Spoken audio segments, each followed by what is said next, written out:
Hi friends, ఎలా ఉన్నారు అందరూ? న్యూ ఇయర్ వచ్చేస్తుంది. సెలబ్రేషన్స్ బాగా జరుగుతున్నాయి అనుకుంటా. క్రిస్మస్ హడావిడి అయిపోయింది. మళ్ళీ కొత్త సంవత్సరంలోకి అడుగు పెడుతున్నాం. నాకు తెలిసి ఒక్కొక్కరికి 25 ఏళ్ళు, 40 ఏళ్ళు జాయిన్ అయ్యి అంగన్వాడీ టీచర్గా 50 ఏళ్ళు దాటిన వాళ్ళు కూడా ఉన్నారు కదా.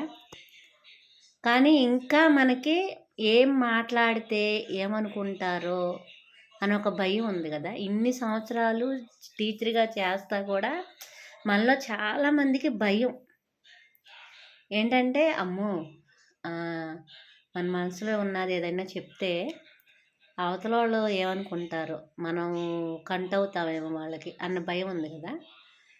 ఇంక మనకి ఏం శాలరీ పెరుగుతాయి అంటారు?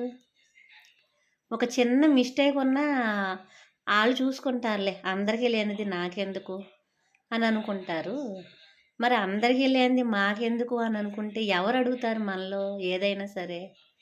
ఏ విషయం గురించి అయినా సపోర్టివ్గా ఒక వ్యక్తి మాట్లాడినప్పుడు మీరు కూడా సపోర్ట్ చేయాలి. ఏ విషయంలోనైనా సరే 10 మందితో పాటే మనమే వెళ్దాం అని ఆలోచిస్తారు. మరి ఆ 10 మంది కూడా కలిసి నోరు మూసుకొని కూర్చుంటే మనకి ఎప్పుడు శాలరీ పెరుగుతాయి? నాకైతే అసలు ఈ జన్మకి మనకు శాలరీ పెరిగిద్దా లేదా అని డౌట్గానే ఉంది. కానీ చూద్దాం, బాబు గారు మనల్ని ఏ దారికి తీసుకెళ్తారో. కొత్త సంవత్సరం అయినా మనకు శాలరీ పెరగాలని ఆశిస్తున్నాను. Okay, thank you.